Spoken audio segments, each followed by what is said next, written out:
Joey here is Critical Missourian, where I talk about everyday life, about Missouri and beyond. Okay, I'm just going to voice opinion. It may be may sharply disagree with some people, but one thing I would like to make a point that um, we should be putting an end to debt collectors and the federal government to just come and possess someone's house. I mean, I understand considerably certain circumstances, but if someone is living in a house that has a very limited income and they can't afford to rent or whatever have you. I'm talking about the circumstances where someone owns their house outright. They don't have a mortgage. But this is where I'm trying to get a point at. It's like, let's just say one person took out a loan and they get injured and have to go on disability. Okay, now you're in a circumstances where that person's home could be repossessed by the creditor or the collection agency if that person falls behind or can't pay the loan anymore. I mean, the problem I see with this, and this goes for tax bills too, and I'll go ahead and attack that subject. I mean, if someone same circumstances on disability, retirement, income that's like very modest, like a part-time job, and you force them to pay a big tax bill that they can't afford all at once, I don't see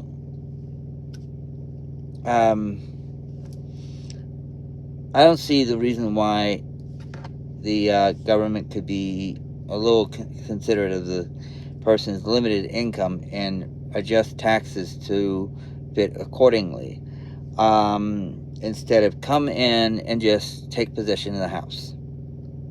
Okay, this is what gets me, ladies and gentlemen, that's the outcome of these situations where a debt collector can take possession of someone's house under a court order or any government for that reason. I mean, just because someone's not able to pay, you have to consider all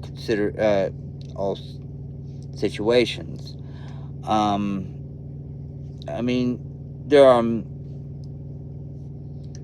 The problem I see is that if you get these situations, you're going to end up where that person is going to become homeless, and then they'll probably have to go on public housing, and oh joy!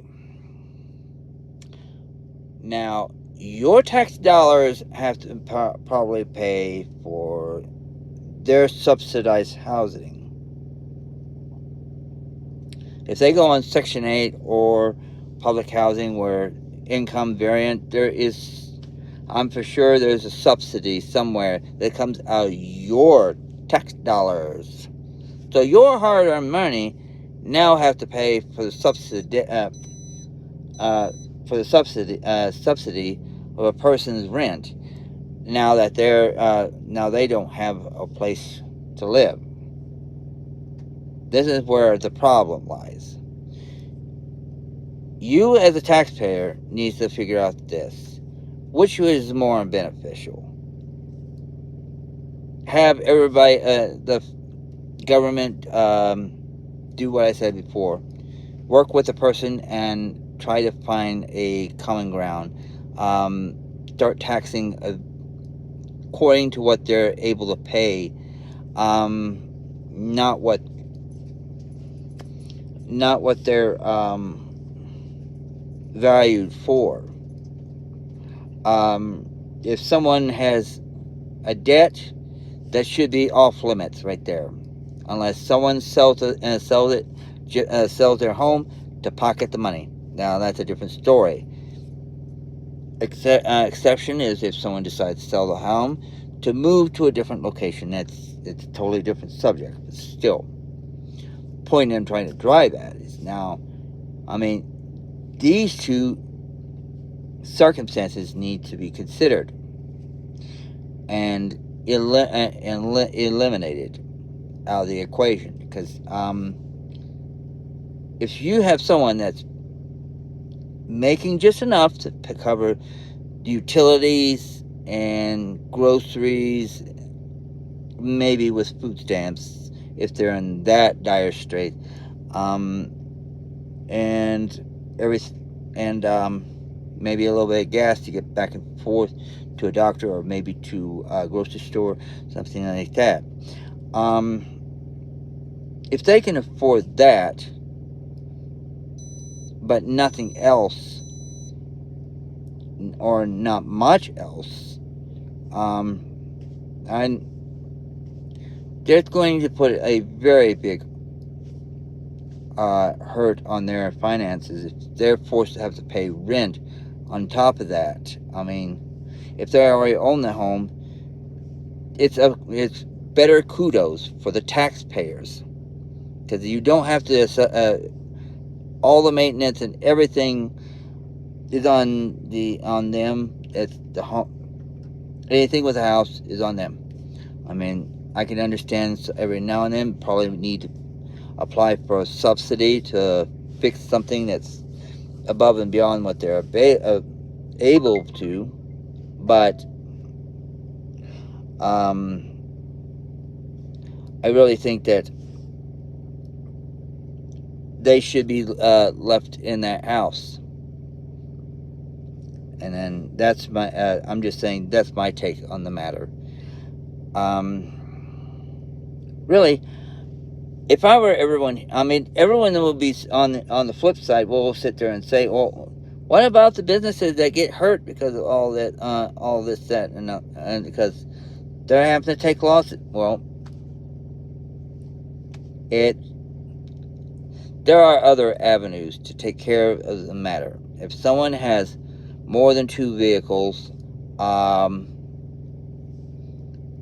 more than one house, more other different types of other income streams, go after that. But someone's one and only house, and there are only 2 vehicles that they have. If you're married, you're going to need 2. That's no ifs, ands, or buts about it, especially when children are involved.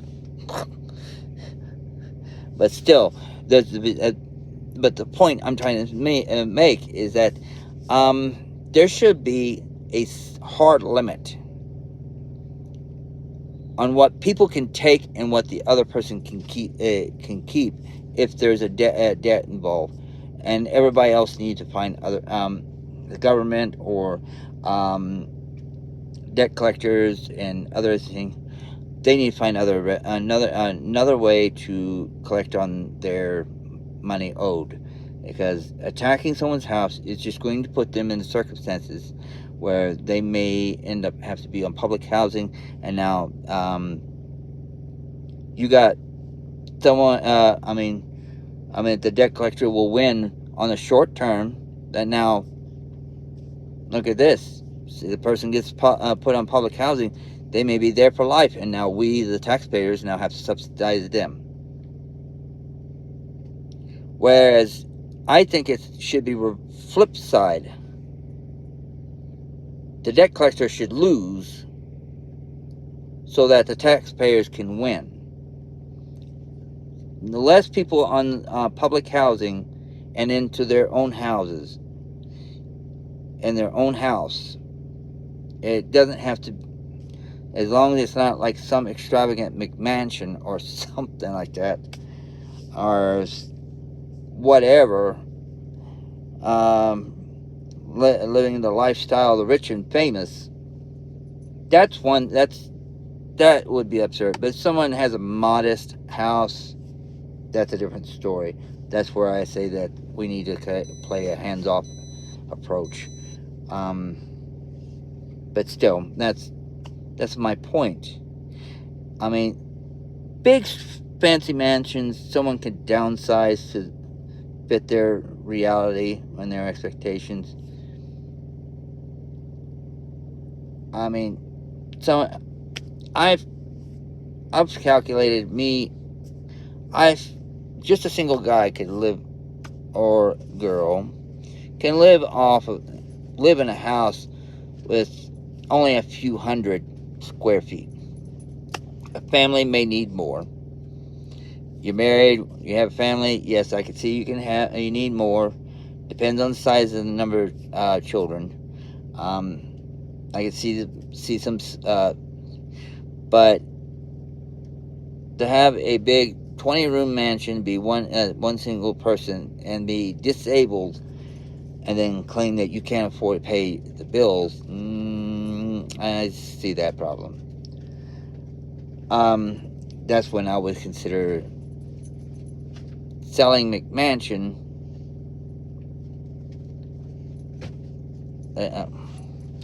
or the big mansion on the hill, and move to something with a little more common sense attached to it.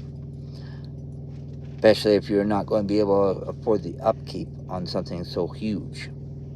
Anyhow, I'm getting off of a tangent.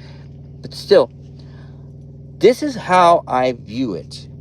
We need to tell our Congress to put a stop to this.